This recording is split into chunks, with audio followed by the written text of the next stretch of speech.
Syederalun, pasangan asal Nagan Raya, Rabu kemarin sekitar pukul 14 ditangkap sejumlah warga yang diduga berbuat mesum di dalam sebuah mobil.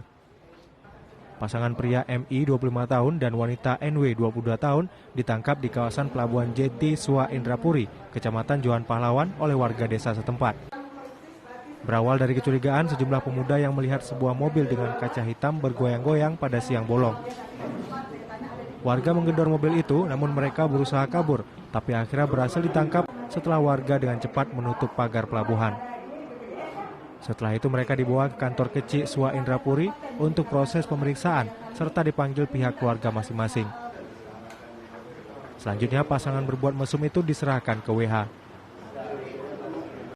Kebetulan terduga itu ditangkap di wilayah Lembung. Sekarang ditangani oleh